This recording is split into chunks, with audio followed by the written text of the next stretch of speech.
Hey, what's up you guys, it's Dorothy and welcome back to my channel. We are in a new setup. My desk got moved into my daughter's nursery because we got new furniture and couldn't keep it in the living room anymore. And there is going to be some background noise. My husband is currently trying to cook us dinner, and I also have my baby in her papoose because she is refusing to let me lay her down at all. So we are going to make the best of the situation and get into the next chapter, which is chapter 4 of Dead Girls Can't Tell Secrets by Ch4. So I hope that you guys are ready for this video. This video may contain sensitive topics and foul language. If you do not wish to continue, please click off of the video now. You have been warned. Chapter 4. Grant and I exit the double doors of the school and head toward the parking lot. I showed him the threat in Piper's pack, but we haven't had a moment alone to discuss it. Mr. Davis wrapped up the meeting by making us play some wilderness bonding game. The pack was too massive to steal, so now it's back in the equipment locker until I can return for it later.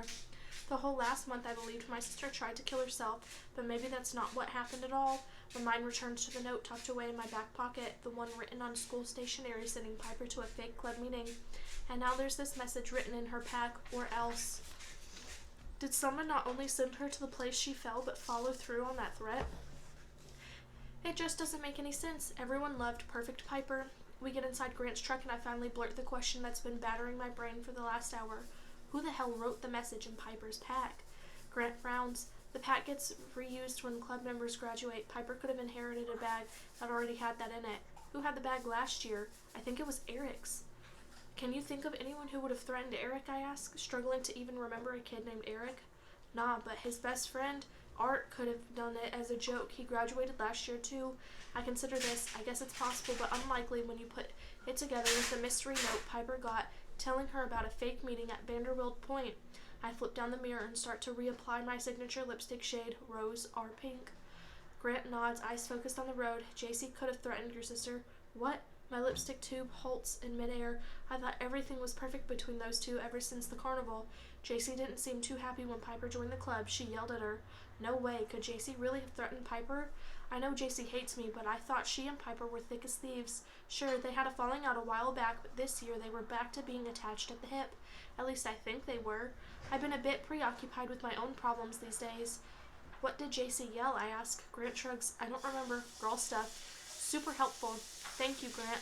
Sorry if I try not to get too involved in JC's affairs. Point taken. Should I drive you home, he asked, clearly done with this conversation. No, my house has been quieter than a tomb since Piper's accident. I'm not sure what will happen if my sister never wakes up. My parents may disintegrate. They lived for her debate tournaments and science experiments. Everything has always been about Piper, their little clone, even though she's a year younger than me. The proudest my parents had ever been of me when I got an A on a biology report freshman year. I still have that report stuffed beneath all the papers at the bottom of my desk. Sure, Piper stayed up all night doing the research for me, but my parents didn't know that. Maybe things would be different if I got better grades, if I go to a prestigious college and major in bio. Too bad I hate bio. Grant fiddles with his iPhone and the pop playlist he made for me starts pumping through the speakers, but I don't hum along like I usually would. I don't hear the beats. My mind is on last night's dinner, on the grating sound the forks made, that unnerving screeching, scraping sound of a knife on a plate, the clink of a glass against the table, the crunch of lettuce between teeth. I've never been so aware of these sounds before. It took sitting through a dinner with my parents in utter silence for me to notice just how noisy eating really is.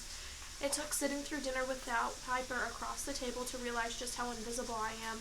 Most days I feel like taking both of my parents by the shoulders and shaking them. I want to scream at them until they wake up and see that I'm the one who fits in, the one thriving in high school, the soccer star, the homecoming queen, the one any girl at school would kill to be.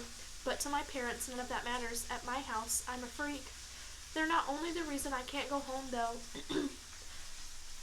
I can't go home because someone threatened my sister and I have to find out if it was JC. Let's go to Bonnie's. We can study there. I'm willing to bet I'll find JC at the diner.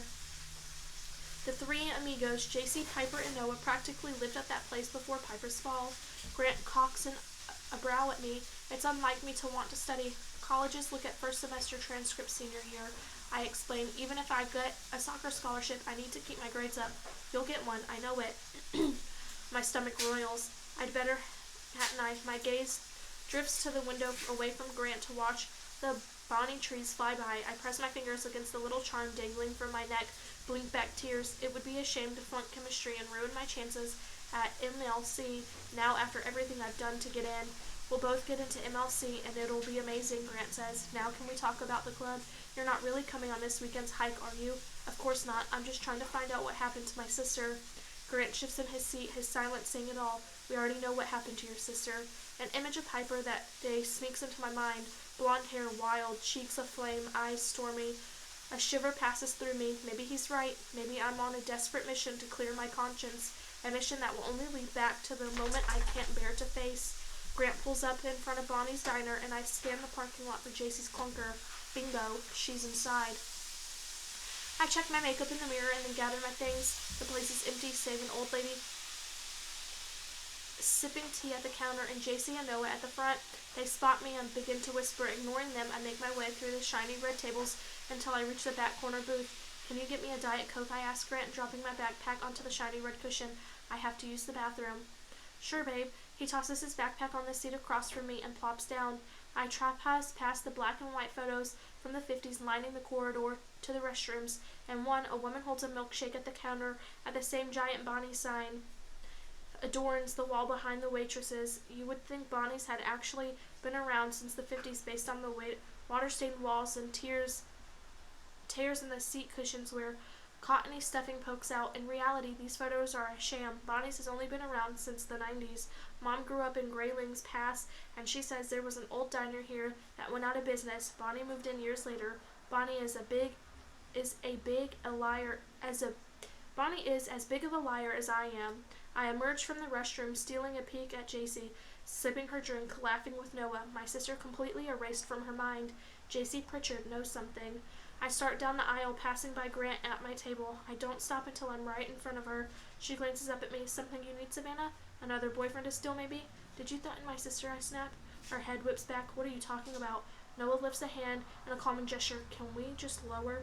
I'm talking about a message I found today in Piper's pack. I drop my voice. Quit Survival Club or else. JC frowns, shakes her head. No, of course not. Don't lie to me, Pritchard. Grant said you were arguing with Piper about joining the club. Oh, you mean that guy? She pitches a thumb back toward where Grant is sitting watching the show. Super trustworthy, Grant Costa. That's not an answer. She sighs and starts tearing off the edge of her napkin. I didn't write anything in Piper's pack. I wouldn't do that. She loops the strip of paper, tying it into a knot. I'm not sure I believe her. Everyone knows you two have had issues over the last year. Issues caused by you. She flicks the little paper knot, which bounces across the table. My insides go taut. She's referring to last spring. Grant was technically still with JC, but was seeing me in secret. He took JC to the spring fling and kissed me in the dark corner while the three amigos were out on the dance floor. He was going to break up with her. Neither of us wanted to hurt JC, but he didn't get the chance before she found out. The dark corner apparently wasn't as dark as we thought, because the Grayling High Gazette published a photo of Grant kissing me as part of an article titled Grayling High Spring Fling a Success. Boy, was it a success. JC was obviously furious with Grant and me, but she was just as furious with Piper, who was junior editor of the paper. JC accused her of knowing about the pictures before it ran. They stopped speaking for months. It strained my relationship with Piper, too. She hadn't had anything to do with the photo, but she had known about Grant and me. She struggled with what to do with the information all the way up until the moment it exploded in her face. My actions nearly ruined her oldest friendship. She and JC didn't mend things until the back-to-school carnival, when Noah convinced them to bury the hatchet. Maybe the hatchet was never really buried. I ignore her, turning to Noah. Did JC fight with Piper about joining Survival Club or not?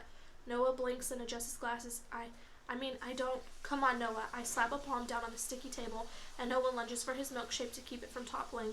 From the counter, the old lady shushes me. Sorry, ma'am, Noah says, throwing me a look as he wraps two protective hands around his plastic cup. Just tell me the truth. Did JC have an issue with my sister joining your idiotic club? She was surprised that Piper would want to join, he admits. We all were, but she never threatened Piper. She wouldn't do that.